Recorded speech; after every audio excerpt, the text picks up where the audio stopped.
everyone, I'm here on request of Ragna. I'm Dusty, by the way, Dusty of the Dusty Controllers, if you did not know. I'm sorry I haven't uploaded anything in a while. I did upload on my channel, but I'm sure not many of you followed that.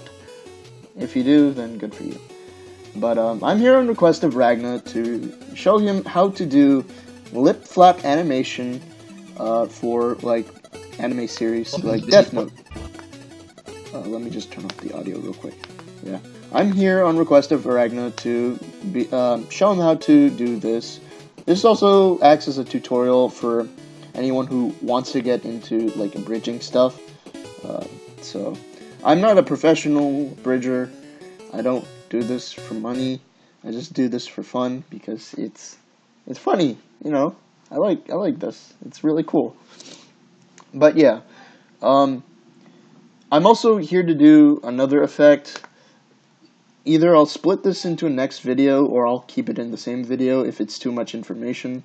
But it should be a really quick tutorial too. It's called Garbage Matte. In particular, in this video, as well as other videos, I think I use 16-point Garbage Matte. You'll see it where my mouse is. And I'll zoom in too.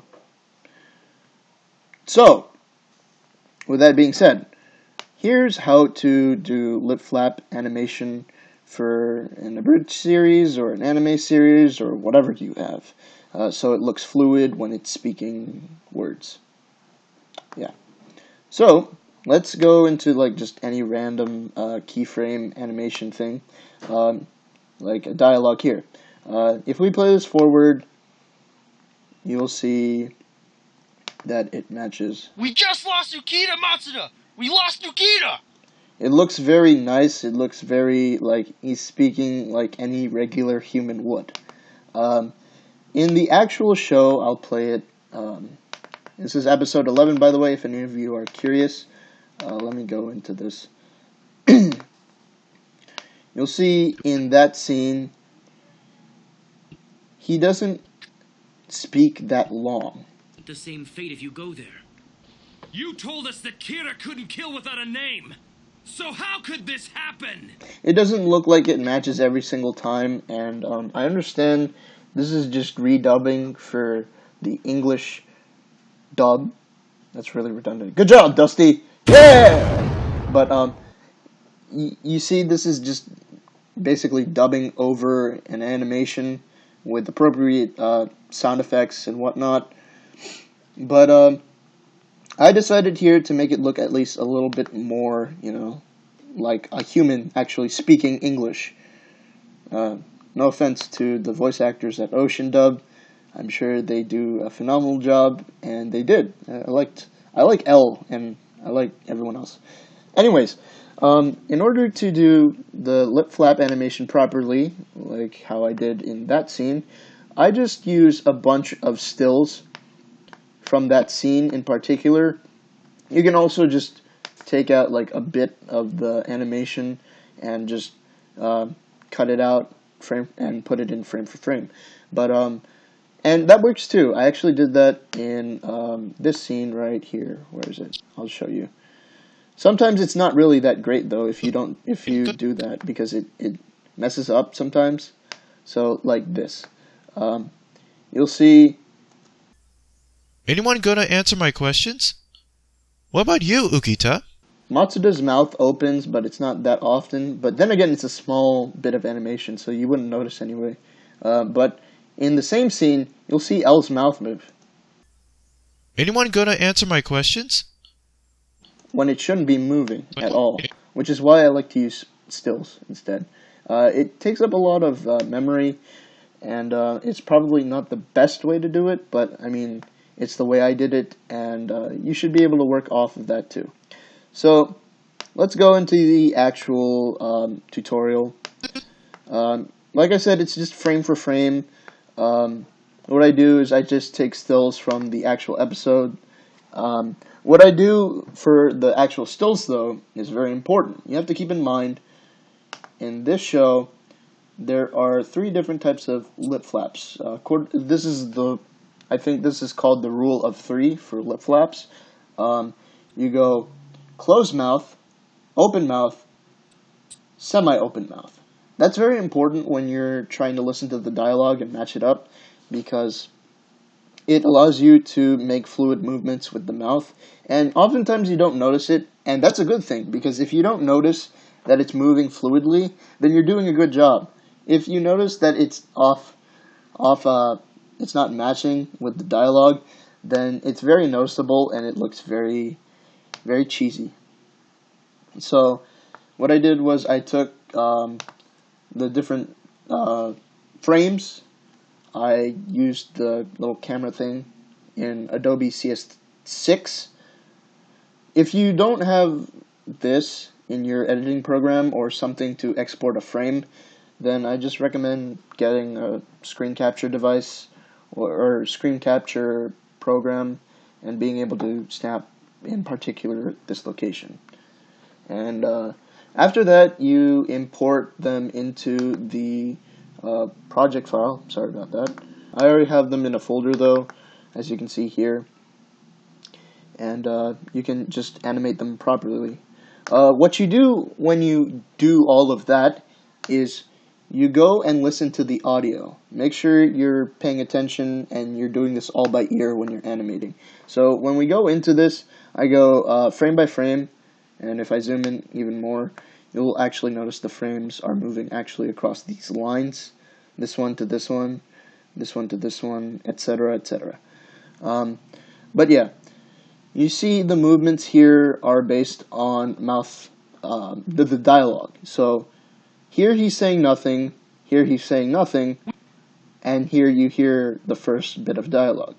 So semi-open, it's louder and it's more pronounced, so it's open mouth this time. You do it all by ear, and you just try to do it based off of natural human movement, like natural mouth movement, I suppose is what you'd call it. You do it off of natural mouth movement, and you're able to animate it properly, frame by frame, and it looks very fluid when you do it properly and very efficiently. So we just lost Akita Matsuda, we lost Akita. Yeah, you do it, it looks nice, and it looks like a presentable thing. You wouldn't notice if I didn't tell you. Other than that, like, we can just go over some more examples. Wait, who did we lose? This is what he says here. So let me just turn on the audio, and you'll be able to hear it. Wait, who did we lose? Yeah. It's just more, whoops, I'm sorry. It's just more keyframe animation, or in this case, just putting stills in here, so it looks nice. So, looks very appropriate and very nice, and yeah, all of it is done normally. I guess that's it for keyframe animation. I'll go over it again later on in the end of the video, but next is the sequence with garbage matte. In this scene, I use it in two scenes, in this scene and another scene later on. In this scene, if you watch it, you'll notice... What do you fucking think? You want me to sit here and watch TV? I gotta go there! It was, and it's cuss! No! We're gonna get taken down! No, I'm kidding. His head turns... like right there. Like right there. His head turns.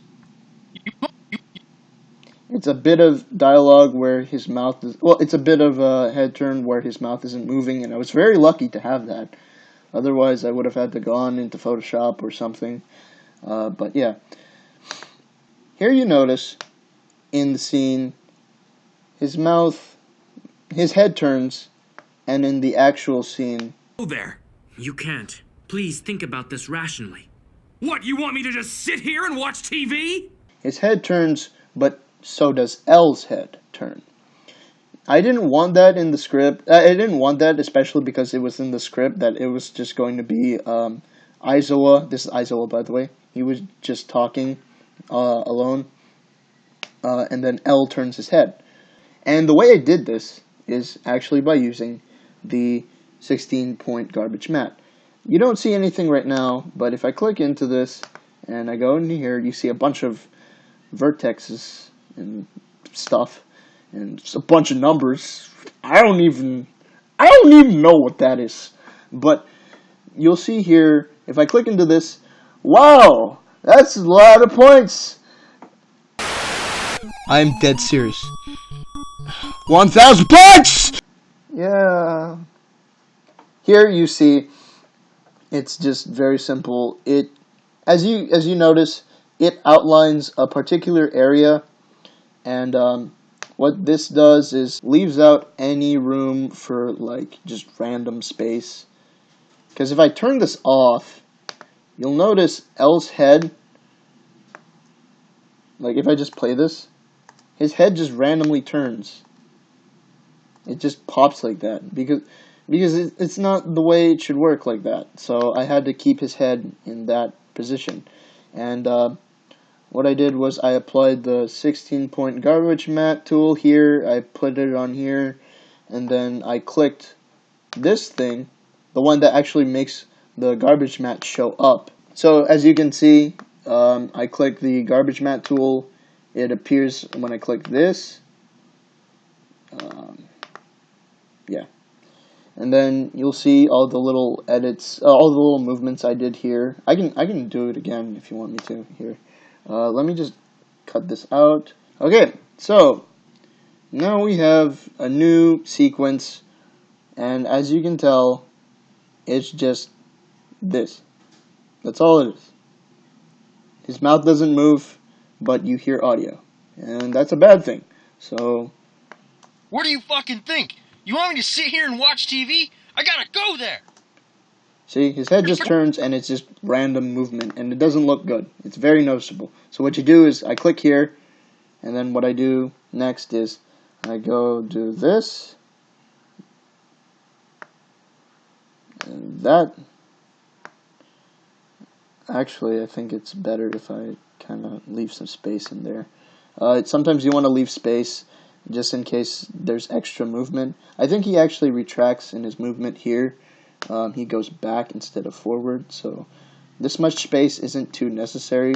But you want to leave it open to the point where L doesn't move in the frame, so it'll look very clear that it's just Aizawa moving. This is Aizawa, as if I didn't say that earlier. I felt like I did, but I don't know. Maybe you guys aren't paying attention. It's like in class. Good on you. And as you can see, he moves just fine when I apply the garbage matte. See? It looks cool, right? Yeah. All you need to do is basically put around the vertices of the location that you want to keep in the frame while having the rest of it just animated already.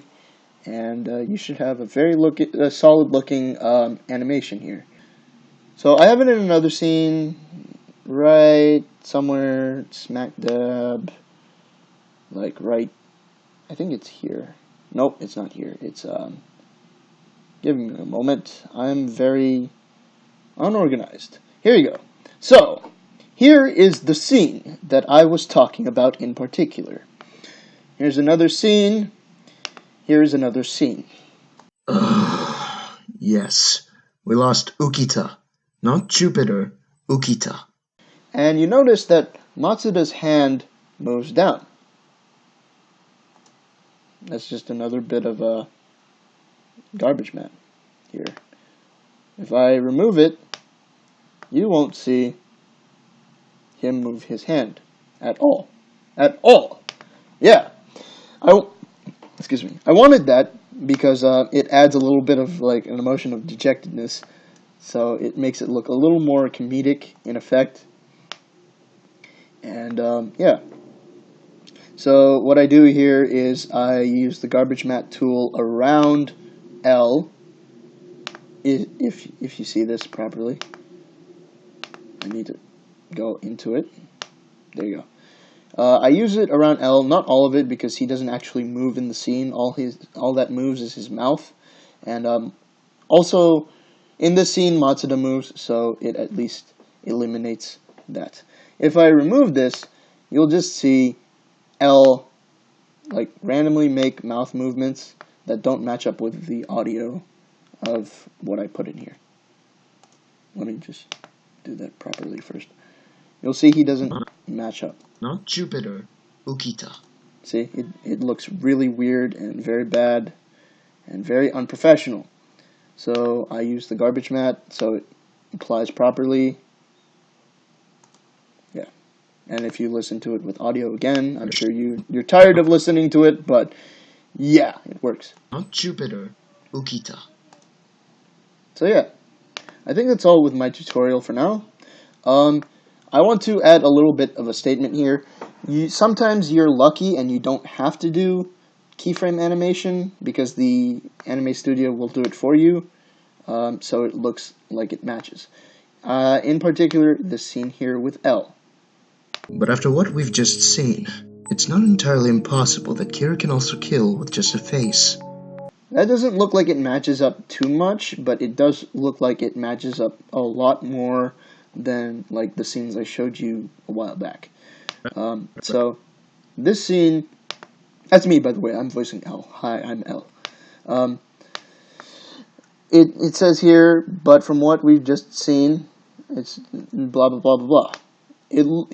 It was a very nice gesture for the Anime Studio to do this on my behalf. No, I'm kidding. But what I did was, from the actual scene in the episode, I just took that part and I spliced it in there. But from what we've just seen, I'd say it's not entirely impossible that Kira can kill with only a face. It looks a lot better in there than it does here, but hey, I'm sometimes very lazy, so let me just turn this on with audio, and you'll see what I mean. Again. But after what we've just seen, it's not entirely impossible that Kira can also kill with just a face. It looks bad. It looks nice. I'll just leave it at that. So yeah, going back on our tutorial, all you need to do is take stills from the actual episode. This is from episode 16. But you just need to take stills from an episode. Open mouth, semi-open mouth, and closed mouth. So closed mouth, semi-open mouth, open mouth. All you need to do is take that, import it into your project folder, project file, then splice them accordingly to the dialogue so it makes it sound nice. Do it all by ear because it's very easy to do it that way. For garbage mat tool, you just put the garbage mat, you just search mat, M-A-T-T-E, you put it over here, and then you click on that thing, the little box here, and then you put the vertices around the subject that you want to keep in for the animation. What it'll do is it will not cover this, as you can see, so you just have something underneath to replace it with, and it'll look very nice. And yeah, I guess that's it for now. I hope you liked that video. If you enjoyed it, please give it a like and thumbs up, and please subscribe for more tutorials or just entertainment like this. I also have a separate channel where you can actually see this. I'll put a annotation somewhere in the video, like right here maybe, or actually in this thing. And yeah, I guess that's it for now. You're welcome, Ragna. I hope this helped. If you have any more questions, just PM me on Skype or something. And for anyone who has questions online, please go ahead and leave a comment down below, and I will gladly look at it, and I will try to help as best as I can. If not, then I'll direct you to someone who's probably more capable of that. Anyways, that's gonna be it for now. This is Dusty of the Dusty Controllers, and I'm signing out. Take care, everyone. Have a good New Year.